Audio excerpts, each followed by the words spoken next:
Welcome back. My name is Erin, and this is Dear Source, your ascendancy hotline, where we talk about real life situations and link them to your spiritual growth, connecting in with the wisdom of Source, and working through all our real life situations to understand how do we grow? How do we evolve through this? Because everything that is occurring, that is happening, on this planet is for our spiritual growth. That's the only lesson. It's only just lessons. It's only lessons for our souls.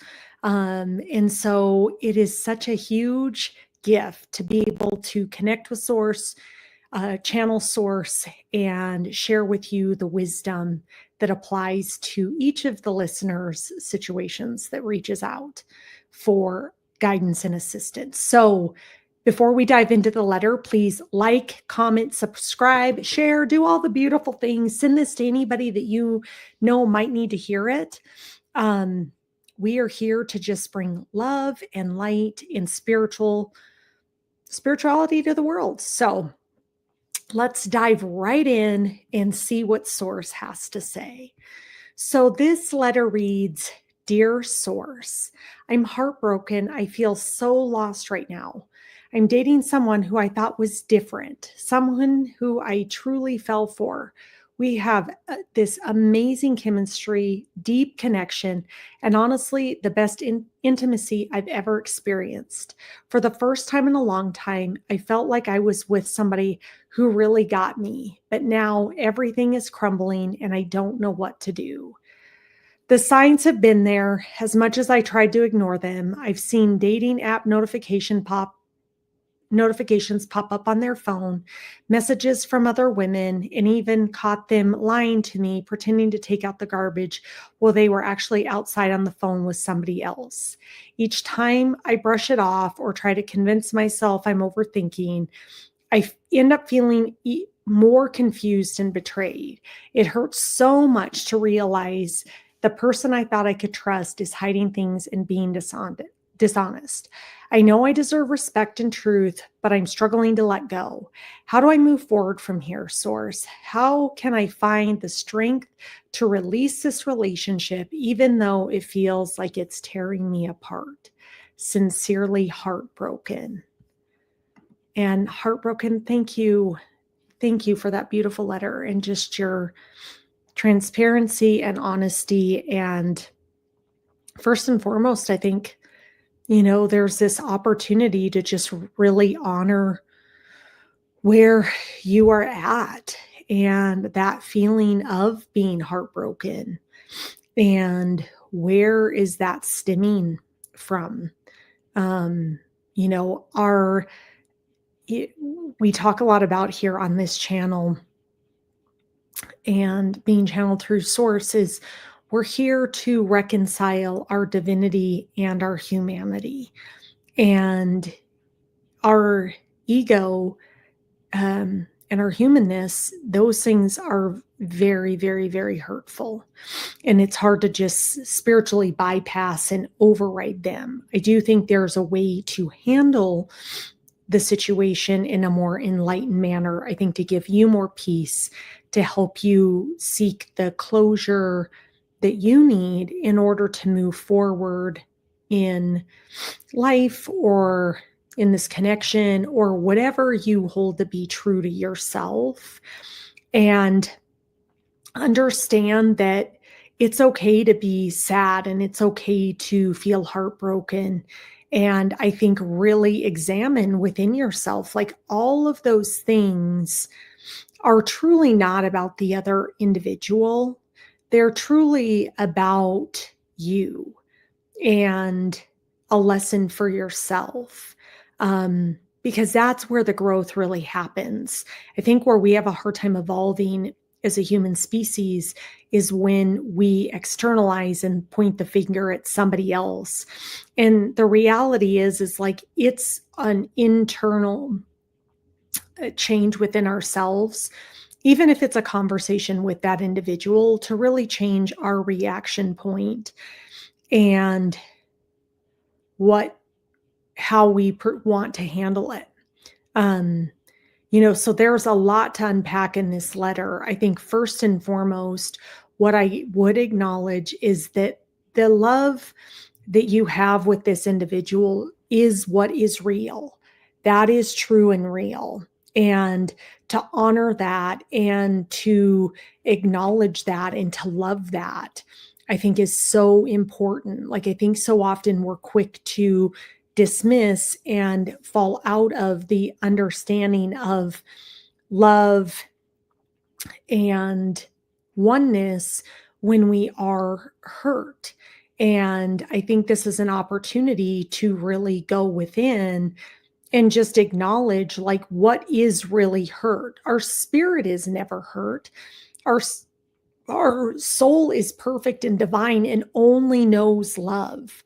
So the truest essence of you is experiencing real, authentic love, real connection with that soul. And so honor that, be grateful for that. And look at the things that are coming up that are more in the physical world, more on the, I guess, what we would look at as the human side and say, okay, what is the lesson here that Source is trying to give me to really grow myself and come into a space of unconditional love of myself? Am I being honest and am I being respectful to myself? That person oftentimes is just mirroring back areas that we can expand, look into, or grow. Also, too, our ego is designed to keep us safe. So there are often times that things could be going on that are not as they seem. So, how do you get yourself to a state? How do you create, I think, some separation and ability to really connect in with you and where you're at, to really connect into that intuition, to go, okay, what do I know to be true? What is true here? Am I am I just making this stuff up in my head? Is he being honest? You don't know who he was on the phone with. Your mind wants to race and go wild. Our ego wants to attach. It wants to separate. Its whole point is separation. The ego operates out of three modalities of emotion. It operates out of lack. So, are you lacking love? So are you attaching to this individual because you don't feel worthy? And you have never had this kind of love before? Are you doing it? Are you attached to the outcome? Like, what's going to happen between you two? Where is this going to go? Who is this person to me? That again is the ego. Nothing wrong with that. We are here as a human being having a spiritual experience, and we're a spiritual being having a human experience. So we have this opportunity to look at these situations to grow our souls, to go, where am I not perceiving the truth? And anywhere we're perceiving from our ego is not truth. Perceiving oneness and source is the truth. That is what we are really here for. We are here to remember that we are fully divine and fully human. We're here to evolve our consciousness into our heart space and to see and requalify with love. And that doesn't mean you just requalify love and think, if they are doing things that are untruthful and dishonest and, things that you just would not tolerate because you're not giving that back, then what I would offer is there is an opportunity to really kind of examine how do I have this conversation and how do I move forward? How do I have the conversation of, like, this is how internally, like, I feel very disconnected. I feel like my GPS and my intuition is off.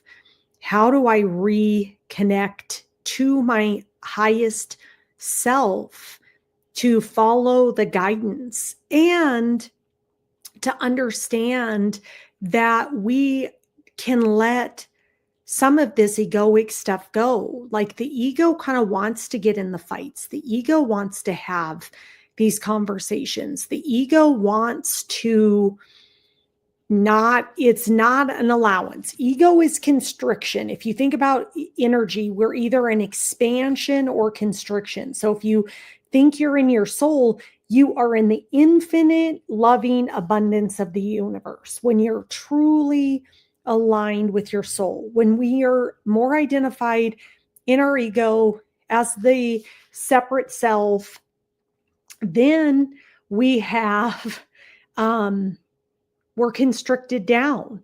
It's not an allowance. It's all the things that are the exact opposite.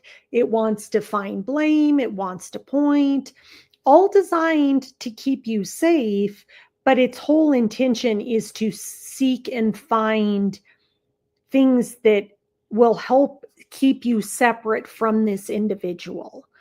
And again, I would also offer, like, as you go through this lesson and start to step into our truest self, it's like when we take our ego, like the things you were describing, it's when we identify our ego and I misidentify that as our truest self, that's where we ultimately are sinning. There's no such thing as a sin. Sin is a term in archery that means you missed your mark. So you also have to remember that being human is being an ego with the humanity demands, and that being human also means being our soul. Like we are here to balance this duality of our humanness and our spirit, our soul. And we're here to walk that fine line. That's what we're here to become, is that true human being, the anthropos, as they talk about in the Bible and ancient Greece. It's like that's what we're here to truly understand and be. That we're uniting the ego to the soul. And we do that through lessons like this that are occurring. And so when this occurs or happens, how do you feel and understand where this is coming up for you? Where is my ego residing that's creating these feelings? Because the discomfort means that there is not truth in the understanding that we are our soul and that our soul is infinite and expansive and ever connected and all loving. That's all the soul knows and is. So there's never any perceived lack. The ego has no desire to be attached to any outcome because it already all that is and all that ever will be. So there's nothing to attach to. It's expansive and trusting in the divine timing of the universe to deliver the desires of your soul. It's not grasping for control out of fear. Like, if I don't do this, or what if I say this, or what is going to happen? All of that is ego. All of that is illusions of your separate self. And the work to do is to go within and go, where is that coming from? Where is that being risen within myself because of this situation, that I can look inwardly and see those aspects of myself, because they're all just catalysts for our soul's growth, and to identify that part of ourselves and bring that part of ourselves lovingly into the remembrance of who you are, into the remembrance of we are our soul. We are perfect, whole, and divine. There is nothing other than love going on here. So these things are happening for your self-examination, for your soul's growth, and not to be pointing the finger, because all of that is just egoic trying to control the situation. It's like, well, what if I say, what are you trying to get from that person? If I say that, what then happens?